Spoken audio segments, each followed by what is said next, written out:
Hey folks, we're live on South Padre Island where the hurricane season officially comes to a close in just under 6 hours from right now. Nobody happier than the folks here on South Padre Island to see any hurricane season come to an end, and this season certainly no exception. It's just been very, very quiet here.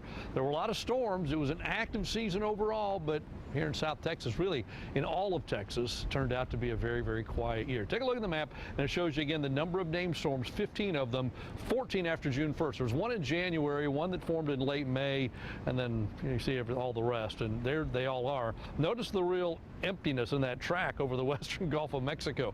Nothing anywhere close, but again, this year, first time we've had a hurricane in the Gulf in 3 years. First time Florida's been hit by a hurricane in more than 10 years. So some real significant things about this season. Hurricane Matthew, of course, on the map for a couple of weeks, and it was the farthest south a Category 5 had ever formed, and first Category 5 we've had in the Atlantic Basin since 2007. So, well, I tell you what, while it was nothing for us, the RGV, you can see on the left, an awful lot of stuff, especially in the southeast, northern Florida into south of North Carolina. They had their share of action this time around.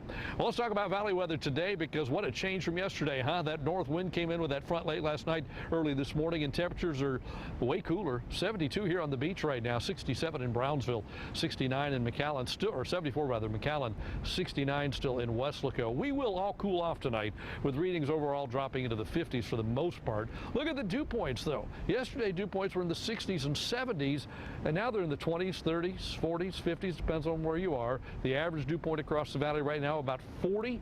You put that on the Muggy meter, and that's the very bottom of the chart. That's even drier than that in the western part of the valley, a little more humid in the east, but everybody's either comfortable or dry, or like really dry across the area. The front this morning really making a difference. So there are your lows tonight. Rio Grande City about 49, about 51 in Raymondville and Weslaco, and everybody else just a little bit warmer than that. Here at the beach, we'll stay at about 68 for our low temperature tonight. So a very cool night across the area, certainly cooler than the last couple have been, and that's where we'll be when you wake up in the morning. That's where temperatures will start the day. Now let's look at future track, and let's go on, see what's going on with the clouds, and I don't think we see any tonight. It's a very quiet night, no fog issues or anything like that. During the daytime tomorrow, what sunshine we have will be in the morning. As the day goes on, I think the clouds will thicken up, and by late afternoon to the evening, it'll just be overcast. And then we get into Friday, and the clouds are even thicker, and I think we'll start to see just a few sprinkles. I don't think it's going to be a wet day per se, but it'll be a cloudy day, and there'll probably be a few sprinkles, maybe some light showers, but nothing really big. But there is at least some stuff around.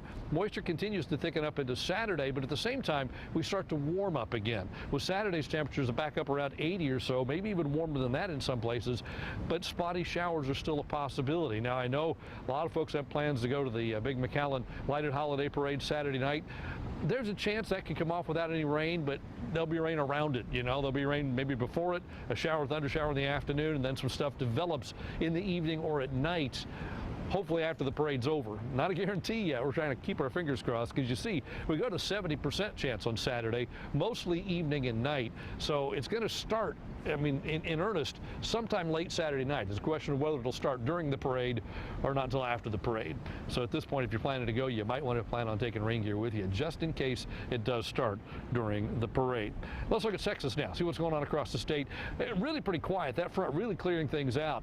Look in the eastern part of the country. We've had a lot of severe weather from the Florida Panhandle all the way up into the Appalachians, Tennessee, where all those fires are, getting some good rain, and there's a severe thunderstorm watch out in North Carolina, but some good rain falling through those areas that need it so badly in that part of the country. Now, fronts on the map, there's one down to the south. That's the one that came through this morning, bringing cooler air into Texas. We move it forward, that front moves away.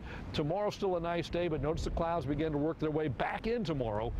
And then by Friday, it's not clouds, it's a few showers. I think the most significant rain will definitely be north of us, but there'll be some here. I think we see spotty stuff here, but as you go into Saturday, that warm front lifts to the north. When the warm front lifts to the north, temperatures warm up to 80 maybe even warmer than that in some places.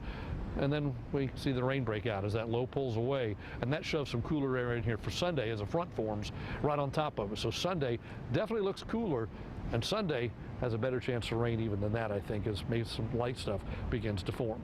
So let's look at what's going on here at our coast. This is right where I'm standing right now. In the morning, temperature around 73 degrees. Winds are already back around to the east. UV index is moderate. Rip current risk is high. The surf temperature still at 74. And notice the air temperature stay pretty close to the surf temperature because that wind is coming off the Gulf of Mexico.